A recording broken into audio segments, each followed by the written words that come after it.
Hi boys, look what I found in my garden. It's a bird's nest that had fallen out of the tree onto the ground. Birds are very clever animals. They don't have any arms and they use their beaks to make nests.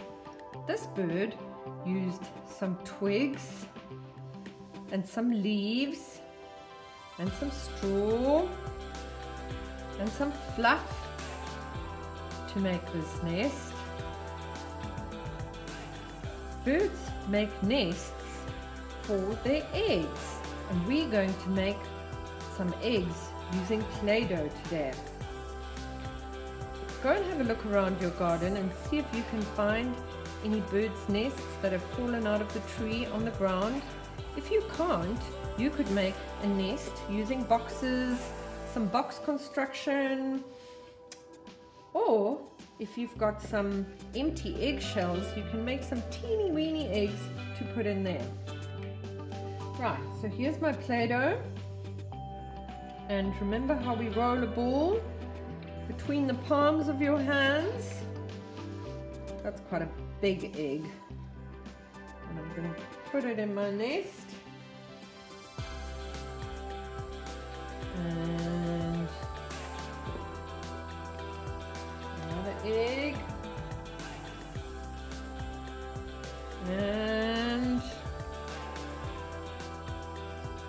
another egg.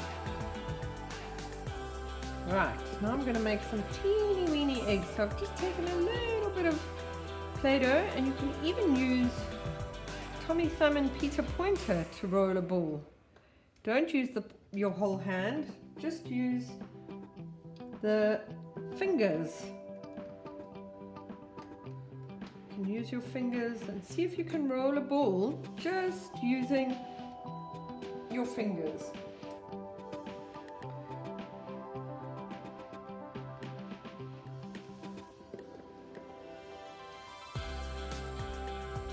There we go.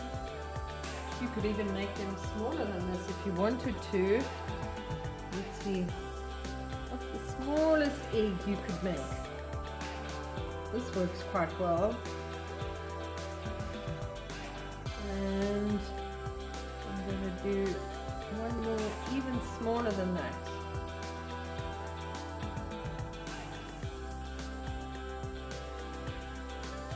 Right, let's see how many eggs I have all together. 1, 2, 3, 4, 5, 6, 7, 8. 8 eggs all together. Have fun!